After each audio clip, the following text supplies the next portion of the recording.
இருந்தார். 2 நாளாம் புத்தகத்தில் 28ஆம் அதிகாரத்தில் 24, 25 வசனங்களை வாசிக்கும் போது கூட இஸ்ரவேலின் தேவனாகிய இஸ்ரவேலின் ராஜாவாகிய ஆகாஸ் தேவனுக்கு கோபமூட்டக்கூடிய காரியங்களை செய்தான். என்ன செய்தான் சொன்னால், தன் குமாரரை தீக்கடக்க பண்ணினான் என்று வேதத்திலே பார்க்கிறோம். ஆண்டவர் ஆனால் ஏற்கனவே சொல்லியிருக்கிறார். என்ன சொல்லியிருக்கிறார் சொன்னா, லேவியராகமம் 18:21 உன் சந்ததியார் யாரையும் மேலத்துக்கு நீ தீக்கடக்க பண்ணக்கூடாது அப்படின்னு சொல்லியிருக்கிறார். ஆண்டவருடைய பிள்ளைகள் யாரும் தீ மிதிக்க கூடாது, தீக்கடக்க பண்ணக்கூடாது, அது தேவனுடைய விருப்பம் இல்லை என்று சொன்னாலும் கூட இந்த தேவனுடைய சட்ட திட்டத்தை தெரிந்து கொண்ட அந்த ஆகாஸ் தேவனுக்கு விரோதமாக கோபமூட்டி அந்த நாட்களிலே தன் குமாரனை தீக்கடக்க பண்ணினான் என்று நாம பார்க்கிறோம். அதனாலே தேவன் மிகவும் துக்கம் அடைந்த தேவனாக இருக்கிறார். உபாகமம் 18:10 இப்படிப்பட்டவர்களை உங்களிடத்திலே இருக்கக்கூடாது அப்படின்னு சொன்னார். அப்போ அந்நிய தெய்வங்களுக்கு நீங்க பலி செலுத்தக்கூடாது, அந்நிய தெய்வங்கள் வணங்கக்கூடிய இடத்துல அவங்க தீ மிதிக்கிற இடத்துல நீங்க போய் தீ மிதிக்க கூடாது, விக்கிரகங்களை வணங்கக்கூடாது. அது ஆண்டவரை போல விக்கிரகமாயிருந்தாலும் இயேசுவை போல உருவமாயிருந்தாலும் அதை நீங்க வணங்கக்கூடாது என்று சொல்லி இருக்கிறாங்க. அதனால அதை கேட்காத சாலமோனும் அப்படிதான் செய்தான், சில ராஜாக்களும் அப்படிதான் செய்தார்கள். அதனாலே அந்த தீமைக்காக ஆண்டவர் துக்கப்படுகிறார். 1 கொரிந்தியர் 10:20 வாசித்தோம் என்று சொன்னார். அது எல்லாம் அஞ்ஞான பலிகள் எல்லாம் தேவனுக்கு அருவருப்பாகி இருக்கிறது என்று சொல்லியிருக்கிறார். அப்போ அருவருக்கிற வகையில் தீமையும் நம்பிக்கை துரோகமும் செய்தவர்களை மீண்டும் மீண்டுமாக தேவன் எச்சரித்து அவர் நீடிய பொறுமையுள்ளவராக இருக்கிறபடியினாலே மனதுருக்கத்தோடு தொடர்ந்து செயல்பட்ட தேவனாக இருக்கிறதாக நாம பார்க்கிறோம். 78ஆம் அதிகாரத்தில் கூட, சங்கீதம் 78 கூட நாம அநேக காரியங்களை பார்க்கிறோம். தேவன் அந்த இஸ்ரவேல் மக்களை எப்படியெல்லாம் வழிநடத்தினார். செங்கடலை கடக்க பண்ணினார், அவர்களுக்கு தேவையான மன்னாவை கொடுத்தார், அந்த மன்னா தேவதூதர்கள் சாப்பிடக்கூடிய அப்பத்தை அவர்களுக்கு கொடுத்தார், காடைகளை கேட்டார்கள், காடைகளை கொடுத்தார். அது மாத்திரமல்ல, அந்த எகிப்தின் அடிமைத்தனத்திலிருந்து விடுதலை ஆகுவதற்காக 10 வாதைகளை எகிப்தின் மேலே போட்டார். அவர்கள் தண்ணீர் கேட்டாங்க, தண்ணீர் கொடுத்தார். அவர்களுக்கு தாகம், அதாவது எப்படிப்பட்ட தண்ணீர் என்ற மதுரமான தண்ணீரை கொடுத்தார். மேக ஸ்தம்பத்தினாலும் அக்னி ஸ்தம்பத்தினாலும் வழிநடத்தி வந்தார். இப்படிப்பட்ட தேவனுக்கு அந்த இஸ்ரவேல் ஜனங்கள் மிகவும் துக்கமடைய செய்தார்கள். அவங்க தீமை செய்ததனாலே ஆண்டவர் மிகவும் வருத்தப்பட்ட தேவனாய் இருக்கிறார். தேவன் அந்த நேரத்தில் ஒரு சர்வாதிகாரியா இருந்திருந்தால் இந்த ஜனங்களை எல்லாம் அந்த வனாந்தரத்தில் அழித்து போட்டு இருப்பார். ஆனால் அவர் மேல் கோபம் கொண்டாலும் தயவுள்ள தேவன், தீமைக்கு துக்கப்படுகிற தேவனாக இருக்கிறார் என்பதை நாம பார்க்கிறோம். நெகேமியா 9ஆம் அதிகாரத்தில் 7-33 வசனங்களை பார்த்தோம் என்று சொன்னால், இஸ்ரவேலுக்கு செய்த அற்புதங்களை எல்லாம் ஏற்கனவே நம்ம சங்கீதம் 78 பார்க்கிறார். அதே காரியத்தை தான் இங்க நெகேமியா 9ஆம் அதிகாரத்துல நெகேமியா அந்த புதிய ஒரு ஜெனரேஷன், அதாவது அந்த இஸ்ரவேல் ஜனங்கள் எல்லாம் யாரெல்லாம் அந்த வனாந்தரத்திலே பாவம் செய்தாங்களோ அவங்க எல்லாம் மரித்து போனாங்க. அவங்க பிள்ளைகளுக்கு இந்த காரியத்தை நினைப்பூட்டுவதாக இருக்கிறார். ஆக ஆண்டவர் அந்த காலத்திலும் கூட பொறுமையோடு இருந்து அவர்களுக்கு தீமை செய்யாமல் நன்மை செய்து கொண்டு வந்தார் என்பதை அவர்களுக்கு சொல்லி இருக்கிறார். தேவன் கோபிப்பதற்கு தாமதமாக இருக்கிறார். ஒரு மனுஷர்கள் என்றால் கோபிப்பதற்கு தீவிரமாக இருப்பாங்க. ஆனால் தேவன் கோபிப்பதற்கு தாமதமாய் இருக்கிறார்.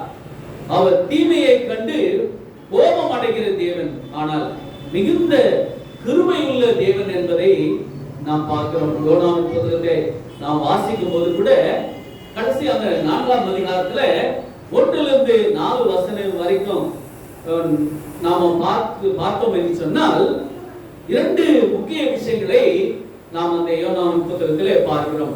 முதலாவதாக யோனாவின் கடின இருதயத்தை பார்க்கிறார். ஏன் சொன்னால் அசீரியர்கள் இஸ்ரவேலுக்கு செய்த அந்த கொடுமை அந்த யோனாவால் பொறுக்க முடியவில்லை. அந்த அசீரியரை அழிக்க போக வேண்டும் என்று தேவன் சொன்ன போதிலும் கூட அது முழுவதுமாக அழிய வேண்டும் என்று யோனாவின் விருப்பமாக இருந்தது. அதனாலதான் அந்த தேசம் அழியறதுக்காக அவன் அந்த தேசத்துக்கு எதிராக போய் ஒரு கூடாரம் போட்டு அதில் இருந்தான் என்று நாம் வேதத்திலே பார்க்கிறோம். ஆனால் தேவன் அவர்களுக்கு இரக்கம் காட்டுவதை இந்த யோனா விரும்பவில்லை. அதனால்தான் சொல்றாரு, அதாவது நான் ஏற்கனவே சொன்னேன், நான் அந்த தேசத்துக்கு போக மாட்டேன்னு சொன்னேனே, நீ இரக்கமும் மன உருக்கமும் நீடிய சாந்தமும் பொறுமையுள்ள தேவன் என்பதை நான் அறிந்திருக்கிறேனே, அதனாலதான் நான் அந்த இடத்துக்கு நான் போக மாட்டேன் என்று சொன்னேன், நான் தரிசித்துக்கு போனேனே அப்படின்னு சொல்வதாக நாம் பார்க்கிறோம்.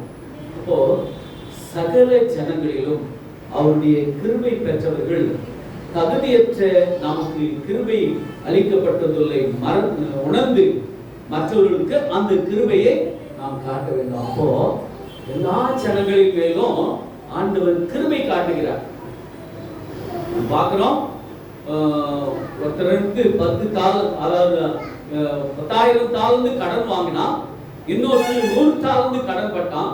ஆனால் 10,000 தாலந்தை மன்னித்த அந்த எஜமான் அவனிடத்திலிருந்து கடன்பட்ட 100 தாலந்தை 100 வெள்ளி பணத்தை அவனால் மன்னிக்க முடியவில்லை. ஆனால் ஆண்டவருடைய மன்னிப்பு எப்படிப்பட்டதாக இருக்கிறது சொன்னார், அவர் கிருபை பெற்றவர்கள் தகுதியற்ற நமக்கு கிருபை அளிக்கப்பட்டதை உணர்ந்து மற்றவர்களுக்கு அந்த கிருபை காட்ட வேண்டும். அப்போ அந்த தகுதியற்ற அந்த மனிதனுக்கு 10,000 தாலந்தை மன்னித்த அந்த எஜமான் அந்த 100 வெள்ளி பணத்தை அவன் மன்னிக்க அவன் சித்தமாகவில்லை. ஆனால் நாம் மற்றவர்களுக்கு மன்னிக்க கூடியவர்களாக இருக்க வேண்டும். தேவனே நம்முடைய பாவங்களை, அப்போ ஆண்டவர் அந்த இடத்திலே, அதாவது அந்த இடத்தை அழிக்க வேண்டும் என்று ஆண்டவன் சித்தம் கொண்டிருந்த போதிலும் கூட ஆண்டவர் அந்த தேசத்தின் ஜனங்களுடைய மன்றாட்டுகளின் நிமித்தமாக அந்த தேசத்தை அழிக்காத சித்தம் கொண்டிருந்தார். அப்போ முதல் அந்த தேசத்தின் மேல கோபம் அவருக்கு இருந்தது. ஆனால் இந்த கோபம், இந்த தேசம் மனம் திரும்பின பிறகு இந்த கோபம் ஆண்டவர் மாற்றுகிறார். இரண்டாவதாக தேவனுடைய இரக்கம் பற்றி ஏனாவுக்கு நன்றாக தெரியும். அதனால்தான் நினிவே மக்கள் மீது நியாய தீர்ப்பு வழங்காமல் மனம் மாறுவேன் என்று அவர் அறிந்திருந்தார். அதனால்தான் எல்லா மக்கள் மீதும் தேசங்கள் மீதும் தேவன் நியாயத்தோடும் இரக்கத்தோடும் செயல்படுகிறார் என்பதை நாம் பார்க்கிறோம். இந்த வசனங்களில் வரும் நீடிய சாந்தம், சில பேருக்கு கோபம் எப்படி வரும், மூக்கு மேல வரும். சில பேருக்கு என்ன மூக்கு மேல கோபம் வருதுன்னு சொல்லுவாங்கல்ல. அப்போ மூக்கு மேல கோபம் வருதுன்னு சொன்னால் அதுக்கு அர்த்தம் நீல மூக்கு என்ற அர்த்தம். எதிரேய மரபு சொல் என்பது இந்த கோபத்தை மூக்குடன் உருவப்படுத்தி காட்டுகிறார். அதாவது நீல மூக்கு என்றால் கோபப்படுவதற்கு அதிக நேரம் எடுக்கும் என்று அர்த்தம். இந்த நீல மூக்கு என்று சொல்வதால் அவர் கோபிப்பதற்கு தாமதப்படுத்துகிறவர், நீடிய சாந்தம் உள்ளவர் என்ற செய்தி தெரிகிறது. மனிதர்கள் கோபம் கொள்ள அதிக நேரம் ஆகவில்லை, உடனே கோபப்படுவார்கள். ஆனால் தேவன் கோபம் நீடிய பொறுமையுள்ளதாக, தாமதிக்கிறவராக இருக்கிற கோபமாக இருக்கிறது. தம்முடைய கிருபையை மனப்பூர்வமாகவும் பரிபூரணமாகவும் ஆளுகிறார். ஆனால் அவர் பாவத்தை நியாயப்படுத்துவதில்லை. நாம் பாவம் செய்யும்போது நீ செய்த பாவம் நியாயம் இல்லை, நாம ஒரு இடத்திலிருந்து, அதாவது இருக்கிற இடத்திலிருந்து பறித்து இல்லாதவர்களுக்கு கொடுத்தால் சில பேர் அது பாவம் இல்லை அப்படின்னு சொல்லுவாங்க. அது பாவம் தான், அது பாவம் தான். அதனால தேவன் நீங்க ஏழைகளுக்கு கொடுத்தது, இருக்கிற இடத்துல பறித்து ஏழைகளுக்கு கொடுத்தத நீதி என்று சொல்ல மாட்டார். அப்படிப்பட்ட அநீதியை கண்டு அவர் கோபப்படுகிற தேவன் கிடையாது. அவர் கோபப்படுகிற தேவனாக இருக்கிறார். நியாயமாய் செய்தால் அதை நிச்சயமாகவே தேவன் ஏற்றுக்கொள்வார். தேவன் தாமே நீதிபரரும் நம்மை விசுவாசிக்கிறவர்களுக்கு நீதிமான ஆக்குகிறவருமாக விளங்கும்படி அவர் தாமே சிலுவையிலே பாவத்தை நமக்காக நிவாரணம் செய்ததாக நாம பார்க்கிறோம். ஆண்டவருடைய கோபம் நீதியான கோபமாக இருக்கிறது. அதாவது முறையற்ற கோபங்கள் பல இருக்கிறது. சில பேருக்கு அதாவது வைஃபை திட்டணும், இல்லை கணவனை திட்டணும் அப்படிங்கிறதுக்காக ஏதாவது பிள்ளைகள் கீழே விழுந்தா உடனே உனக்கு அறிவு இல்லையா அப்படின்னு கேட்பாங்க. சில பேர் மனைவி திட்டணுன்ட்டு வேலை மேலே இருக்கிற கோபத்தை எங்கே எடுத்துட்டு வந்து காட்டுவாங்க, வீட்டில் காட்டிடுவாங்க. சில முதலாளிகள் என்ன பண்ணுவாங்க, அந்த வேலை செய்யறவங்க மேல இருக்கிற கோபத்தை அவங்க ஏதாவது தவறு செய்தா அது மேல காட்டி விடுவாங்க. இது எல்லா இடத்திலும் நடக்கிறது. திட்டுவதற்கு சில பேர் என்ன பண்ணுவாங்களா, யோசனை செய்து எப்படியெல்லாம் திட்டணும் என்று அருவருத்து திட்டுவாங்க. ஒரு சின்ன குழந்தை கூட நம்ம குழந்தைய யாராவது அடிச்சு விட்டா கோபப்படாது இருக்குமா? ஏன் அடிச்ச? சில தாய் என்ன பண்ணுவாங்க, அவங்க அடங்காதவங்களாக அடி அடி அப்படின்னு சொல்லுவாங்க. ஆனால் எந்த தாயும் தன் குழந்தைகளை வேறொருவர் அடிப்பது அவர் பொறுத்து கொள்ள மாட்டார்.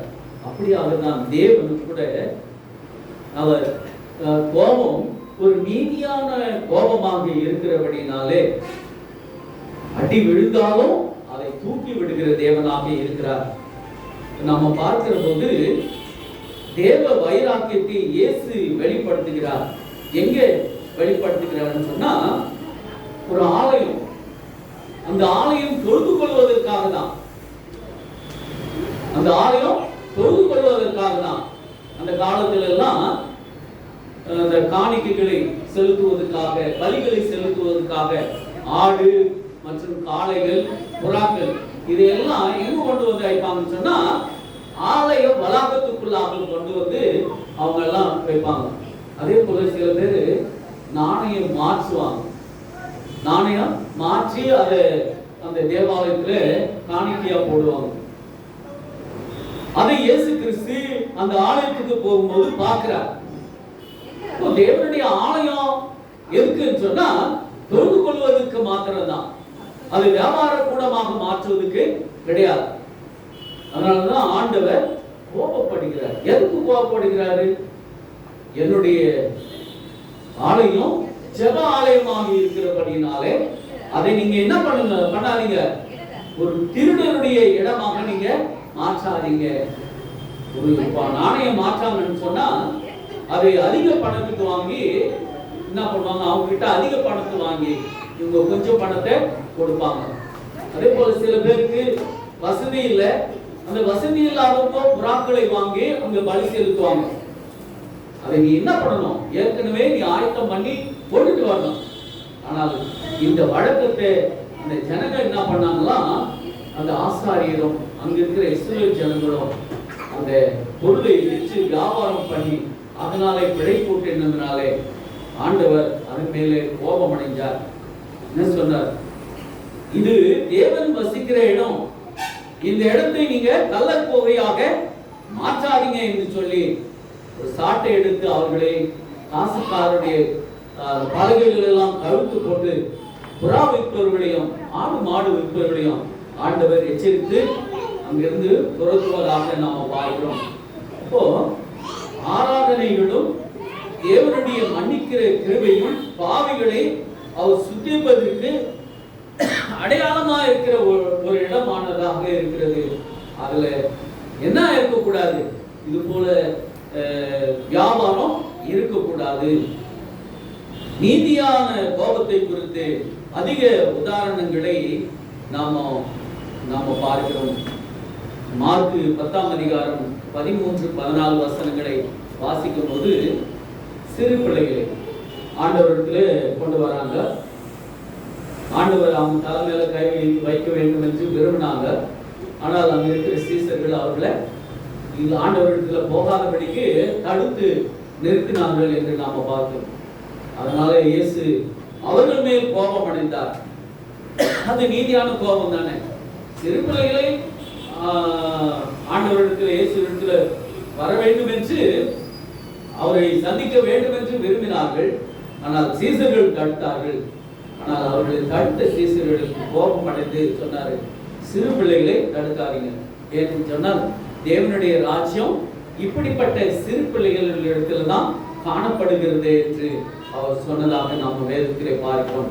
அப்போ இங்கே கோபம் அடைந்தார், சிறு பிள்ளைகள் வருவதற்கு இடம் கொடுங்கள் என்று ஆண்டவர் சொன்னார். மற்றொரு இடத்துல இயேசு ஓய்வு நாளிலே ஒருத்தரை சுகப்படுத்தணும். மார்க்கு 3ஆம் அதிகாரம் 4-5 வசனங்களிலே நாம் பார்க்கும்போது ஓய்வு நாளிலே ஒருவனை சுகப்படுத்த வேண்டும். பரிசேயர்களும் சதுசேயர்களும் இயேசுவின் மேல் குற்றம் சுமத்த வேண்டும் என்று அவர்கள் காத்து கொண்டிருந்தார்கள். அவங்களுடைய எண்ணங்களை எல்லாம் அறிந்து இயேசுக்கு அந்த பரிசேயர்களிடத்தில் ஒரு கேள்வி கேட்டார். ஓய்வு நாளில் நன்மை செய்வதோ இல்ல தீமை செய்வதோ, ஜீவனை காப்பதோ அழிப்பதோ எது என்று கேட்டார்கள். அவங்க பேசாமல் இருந்தார். அவங்க பேசாமல் இருந்தபோது இயேசு விசனம் அடைந்தார். விசனம் அடைந்து கோபத்துடனே, நியாயமான கோபம் தானே, ஓய்வு நாளில் ஒருத்தரை சுகப்படுத்த வேண்டும், அது நியாயமான கோபம் தான். அதனால சுற்றி இருந்தவர்களை பார்த்து கோபம் அடைந்து அந்த மனுஷனை பார்த்து உன் கையை நீட்டு என்று சொன்னார். அவன் கையை நீட்டினான். அந்த கை மறு கையை போல சொந்தமாக இருந்தது. அப்போ இந்த அவருடைய இருதயத்தின் கடினத்தின் நிமித்தமாக இயேசு அங்கு கோபம் அடைந்தார் என்று நாம பார்க்கிறோம்.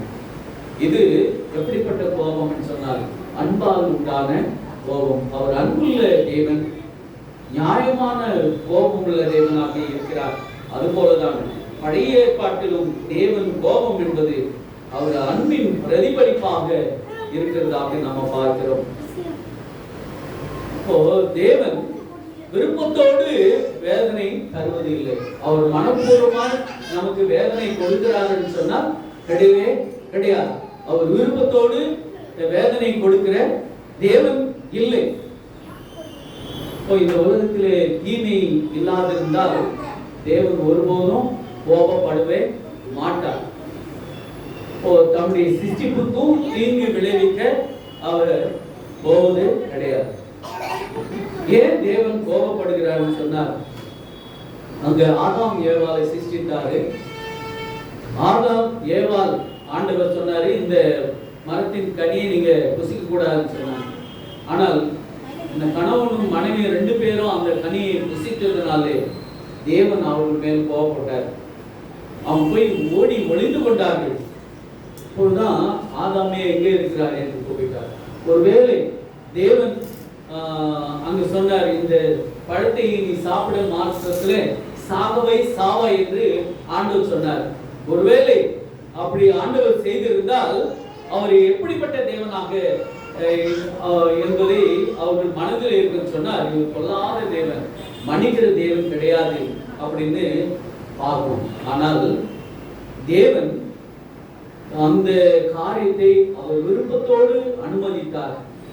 அப்போ அவங்க விருப்பம், அதை அனுமதித்தார். அவருடைய சுயத்தை அவர்கள் தேர்ந்தெடுக்கிற உரிமையை அவர்களுக்கு கொடுத்தார். அப்படிப்பட்ட போதிலும் கூட அவர்கள் மேல் வேதனையை ஊட்டக்கூடிய எந்த நிகழ்வும் அவர் நடத்தினது கிடையாது. அங்கிருந்து அவர் அந்த பாவம் செய்த அந்த மனிதர்களை அங்கிருந்து துரத்தினதாக நாம பார்க்கிறோம். புலம்புல 3:32 பார்க்கும்போது அவர்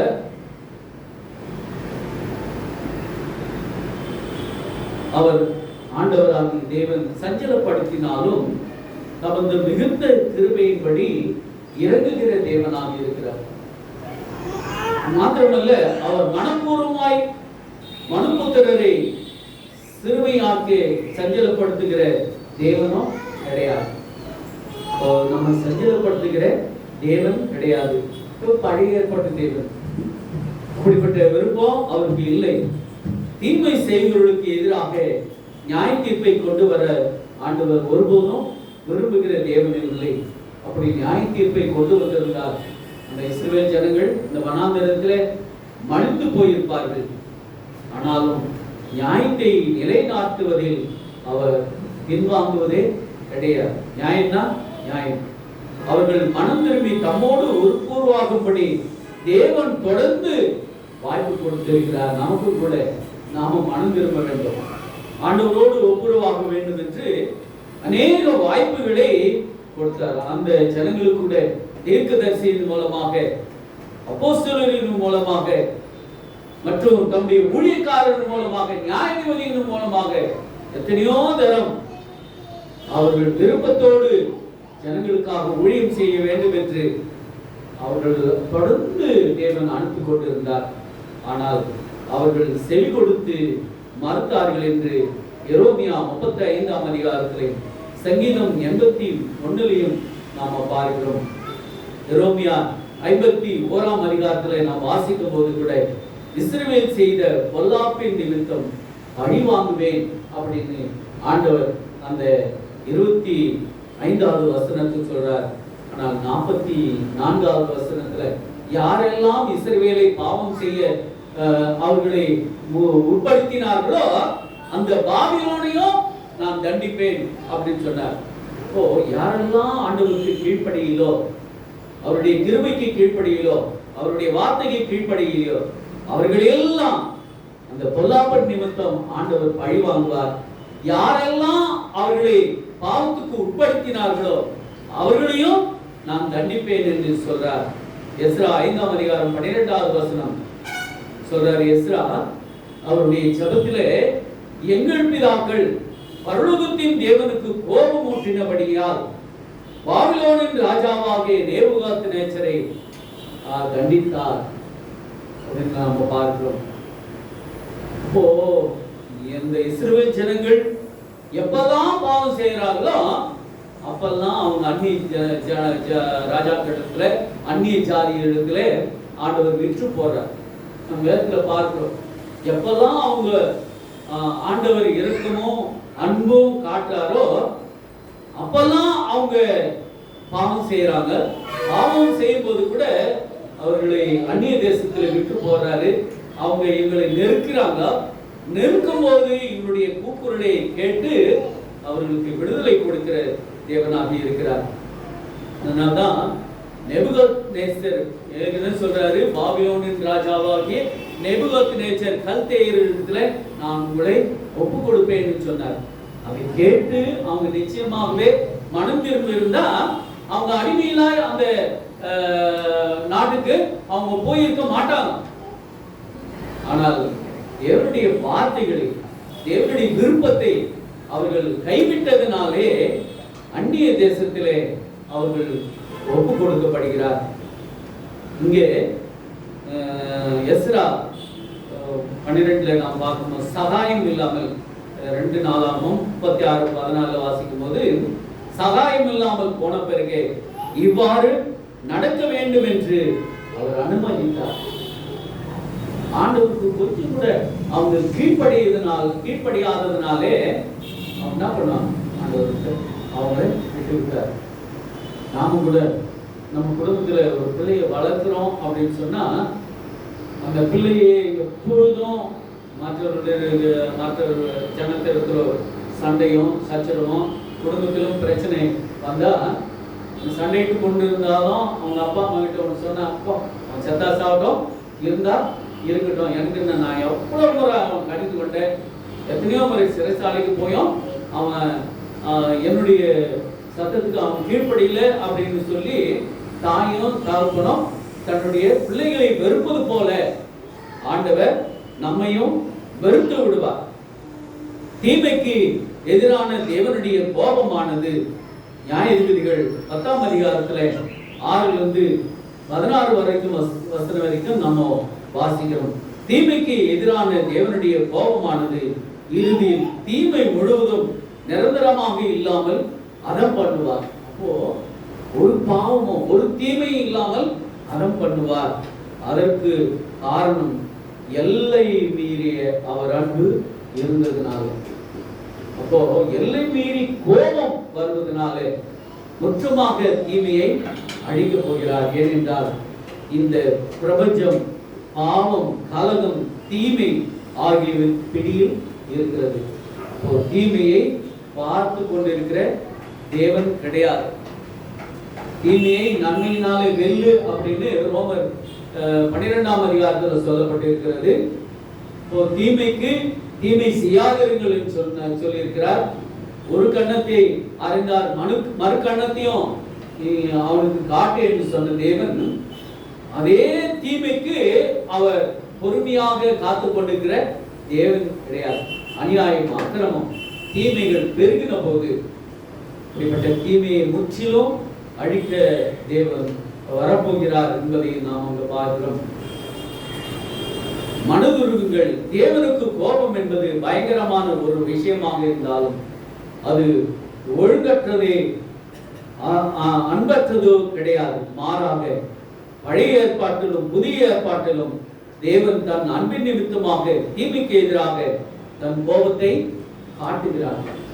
தீமையின் ஆபத்தான தன்மை நிமித்தம் தேவன் கோபம் பயங்கரமானதாக இருக்கிறது. எனவேதான் அன்புதான் தேவனுக்கு இன்றியமையாதது, கோபம் அல்ல. இறுதியில் தேவன் தம் மிகுந்த அன்பால் பிரபஞ்சத்தின் தீமையை அகற்றும் போது கோபம் கூட ஒழித்து போகும்.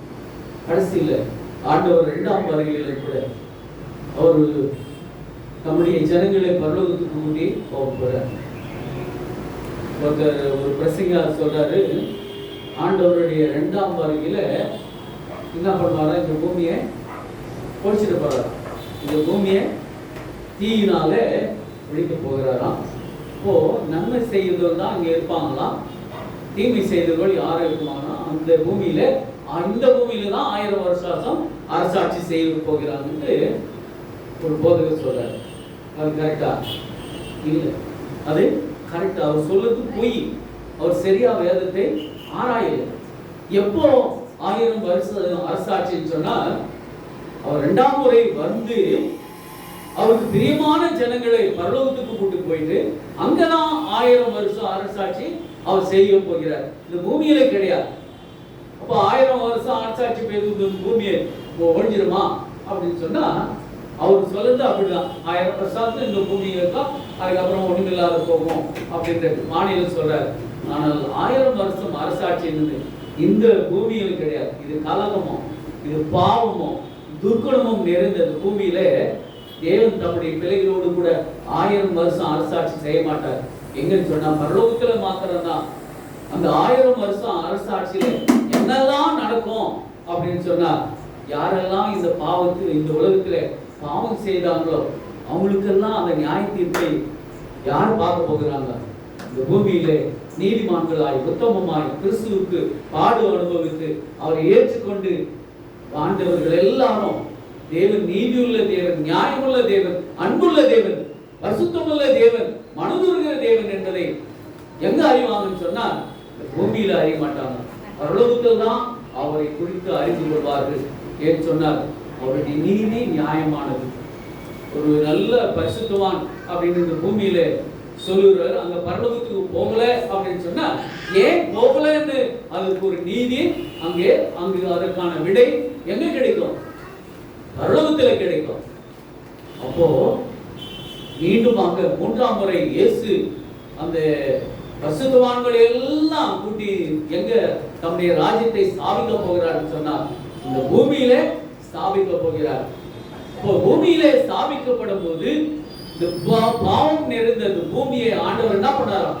முழுவதுமாக அழித்து போடுவார்.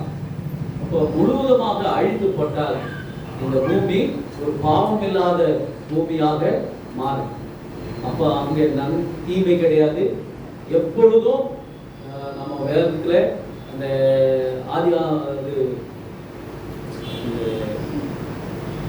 நடவடிக்கை புத்தகத்தில் நாம் பார்க்கும்போது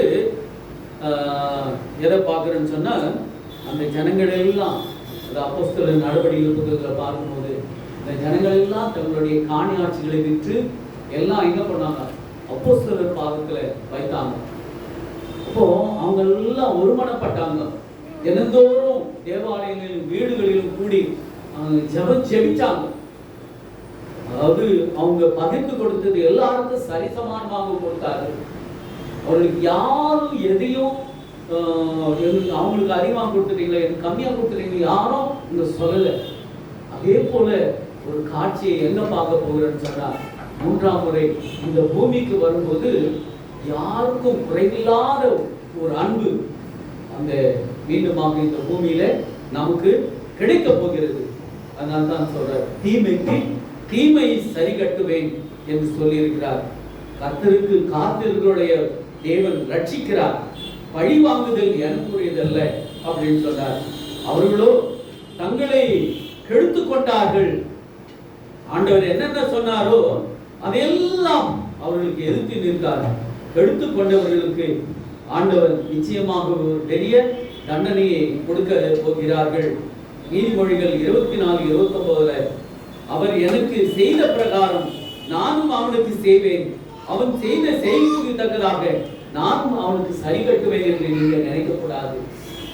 அப்படி இருந்தால் நிச்சயமாகவே அந்த ஆபத்தான சூழ்நிலைக்கு நம்மை கொண்டு செல்லும் என்று இங்கே பார்க்கிறோம். அதாவது வேதாகமத்தின்படி நியாய தீர்ப்பை கொண்டு வருகிற உரிமை தேவனுக்கு இருக்கிறது. அதை பூரண நியாயத்துடன் தேவன் செய்ய போகிறார். பழி வாங்குதல் தேவனுக்கு மட்டுமே உரியது என்று பழைய ஏற்பாடும் புதிய ஏற்பாடும் சந்தேகமின்றி சொல்லி இருக்கிறது.